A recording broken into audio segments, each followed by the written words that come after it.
अंतर्राष्ट्रीय शिवरात्रि महोत्सव के इतिहास में पहली बार बाबा भूतनाथ की जलेब देव यात्रा निकलने जा रही है। ये बात सोमवार को धर्मपुर विधानसभा क्षेत्र के विधायक चंद्रशेखर ठाकुर ने मंडी में आयोजित प्रेस वार्ता को संबोधित करते हुए देव परंपराओं और प्रशासनिक व्यवस्थाओं का जायजा लेने के उपरांत कही।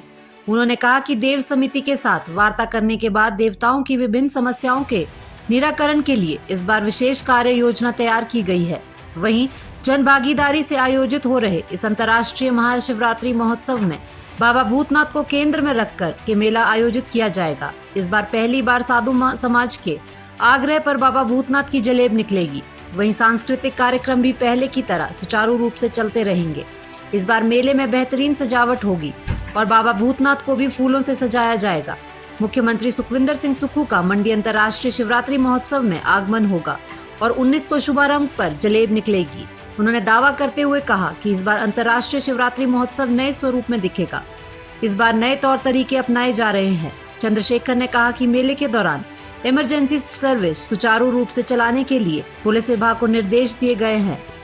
पहली बार भूतनाथ मंदिर को हम केंद्रीय भूमिका में लाए हैं और उनकी सजावट का विशेष इंतजाम हमारी तरफ से रहेगा, क्योंकि हम ऐसा मानते हैं महादेव का ये शादी समारोह है और इसको हम मेले के तौर पे मनाते आए हैं कई सदियों से, तो उसके ऊपर इस बार हमारा ध्यान था।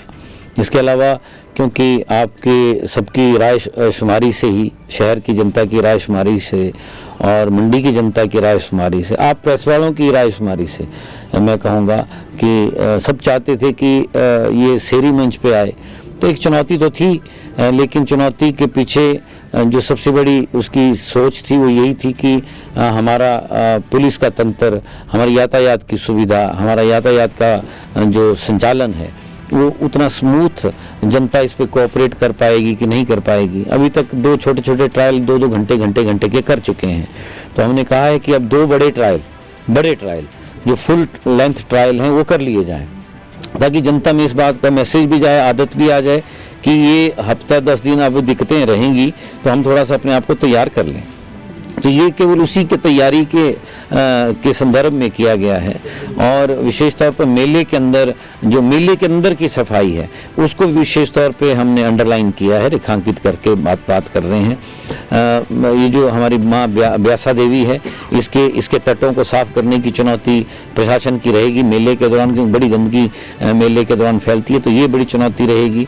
एम्बुलेंस के लिए रोड जो है वो 24 घंटे हम खुला रख पाएँ, वो बड़ी चुनौती रहेगी। फायर ब्रिगेड की चुनौती रहेगी। तो ये उसके बावजूद भी इस बार मेले में और बड़ा आयोजन करके, क्योंकि सरकार बदली है, नई व्यवस्था लागू हुई है और व्यवस्था बदलने की बात माननीय मुख्यमंत्री कर रहे हैं, तो इसलिए मैं ऐसा समझता हूँ देव समाज की भी बड़ा सपोर्ट इसमें हम लोगों को मिली है। हमने भी उनकी जो मूलभूत प्रश्न है हमने उनको समझा है, इसीलिए हमने कहा भी है कि 2 बड़े कार्यक्रम दोनों नवरात्रों में देव समाज के साथ बैठकों का आयोजन होता, कि इनके जो मुद्दे हैं उनके समाधान की तरफ को हम बढ़ें। एक परमानेंट स्टेशन की शुरुआत इस मेले से कर दी गई है। इन लोगों के लिए देवताओं के रुकने की मेले में एक स्थान अभी मॉडल के तौर पर, उसके बाद उसी मॉडल को अगर कामयाब होता है तो उसको रिप्लिकेट हर साल करते चलेंगे, ताकि सब के सब देवता अपने स्थायी जगह पे आ जाएं। और इस बार की ये प्राथमिकता हमने देव समाज को तय करने को कहा है कि वो 40-50 की जो प्राथमिकता उनकी है उसको तय कर ले, ताकि अगले साल से फिर इसको फेज्ड मैनर में हम आगे ले जाएं, ताकि ना प्रशासन को दिक्कत हो, ना देव लोगों को कोई दिक्कत हो। ये मोटे तौर पर आज के निर्णय हैं।